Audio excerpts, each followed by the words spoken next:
Now, another kind of response here is to point out that it seems like the amount of evil, if the evil exists in the world for the purpose of teaching us the difference between of good and evil, the amount of evil that actually exists for that purpose seems to vastly outstrip what would actually be necessary in order to teach that purpose. So we have to say, for example, take, so Ted Bundy is a serial killer and he kills a couple of dozen women after having done terrible things to them while they're still alive. And so then we say, all right, the reason why God allowed Ted Bundy to exist is that he wanted to teach the rest of us a lesson. And so Ted Bundy does all of these horrible things. He's then caught. There's worldwide press attention to this. Everybody knows about Ted Bundy. We then are immediately faced with strong evil. We feel the revulsion. We learn the lesson. And as a result of that, what? We're more resolved, not ourselves, to become serial killers. It seems a little bit odd, because the vast majority of us don't need to know about Ted Bundy to know that being a serial killer is not a good idea. We're not tempted down that road anyway. So for whom exactly is this lesson? Is it other people who are tempted to become serial killers? And so the whole reason why Ted Bundy is allowed to kill that number of people is to focus on that subset of people who might be considering becoming serial killers and drive the point home very forcefully to them so that they don't become serial killers. That seems a little bit far-fetched. Or if we take the example of the Nazis, we might say, okay, the purpose of the Holocaust was to teach and provide a very graphic example of large-scale evil, so that, again, we have a worldwide lesson. Everybody learns and is redoubled in their efforts not to participate in genocides or to allow the preconditions for genocides to come into existence.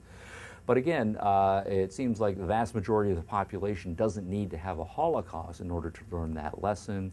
And even the Holocaust itself seems to be overkill. I mean, if I tell you, for example, 12 million people were horribly destroyed in the Holocaust, wasn't that terrible? And have you learned the lesson? You would say, well, yes, obviously, I've learned the lesson on the basis of 12 million people being killed. Had I said to you, though, 10 million people died in the Holocaust, and isn't that a horrible and graphic example of evil in action, and are you not now redoubled in your resolve not to partake in genocides? You say 10 million people, that is terrible. I've learned the lesson in this case. Well, if you could get the point with 10 million people being killed in the Holocaust, why did we have to have the extra 2 million people? Why was there actually 12 million? That then seems overkill, more than is necessary to drive the point home, if indeed the point is to teach us the difference. Or we might then, of course, carry on and say 5 million people were killed in the Holocaust, or 300,000 people were killed in the Holocaust. It seems like for the vast majority of the human population, any number, right, beyond a certain scale would be suitable to drive that point home. And so then it seems like the number of people who are actually killed on a regular basis vastly outstrips the necessary point in this case. So we could then put the point here. I'll finish the sentence finally. How much, right, evil is actually necessary to teach this lesson? Right. And maybe people who are critical here are overly optimistic, but the kind of claim would be that 99 point whatever percent of the population doesn't need a whole lot of experience with evil to learn the lesson and decide not to be evil in their own lives. It's only a very small percentage of the population that is tempted to engage in evils on that kind of a scale. And even in those cases, it's not really going to make a whole lot of difference. Serial killers are more likely to be inspired by the example of other serial killers rather than repulsed by serial killers, so the lesson seems to be lost. All right.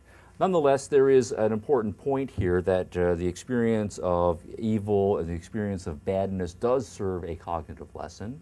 We can make the analogy that you can't understand up without down. You can't understand light without dark. And we do seem to be empirically driven beings in many areas of our lives. So is it the case that there is something to this nonetheless, that a certain amount of evil would be necessary to serve that cognitive moral point, or do the objections here have greater weight? All right, that said, move on to response number 4, also a fairly controversial one, nonetheless. Response number 4, right, we'll put that point here. The claim here is that on the grand scale of things, the grand cosmic scale of things, heaven and hell, their existence is to serve a cosmic justice function in part.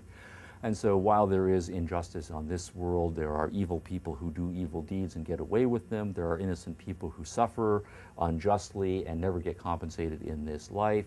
Nonetheless, justice is done in the afterlife, and justice is done in a way that vastly more than compensates or makes up or punishes for the finite evils here on this world.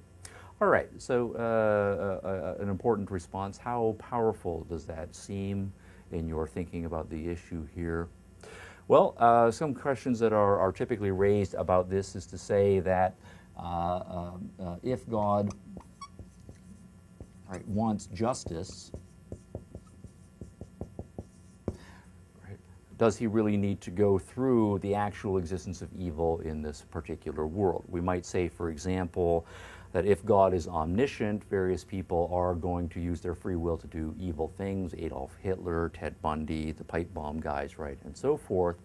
If God knows that they are going to do so, then he doesn't need the actual evil to exist, and the innocent persons and innocent people, rather, to suffer horribly in order to have enough data in order to justify his sending them to hell. So, for example, in the case of Ted Bundy, all that would be necessary is for Ted Bundy, for God to read his mind, to see what he is planning, to follow the implementation of the plan, to have him right up to the point where Ted Bundy actually does spring the plan. He captures the girl, drags her back to his secret lair, right, or whatever. All right, at that point, God has all of the data that he needs. He knows that Ted Bundy is evil, not just in mind, but also in deed. He steps in at that point, immediately sends Ted Bundy to hell. All right, so we get justice, but we don't get the enormous suffering of the young woman, right, in that particular case. And if he, on the converse, knows that there are people who are going to suffer unjustly in the world, he can foreshorten certain things and fast forward their compensation in heaven. So if God wants justice, then the point would be he doesn't have to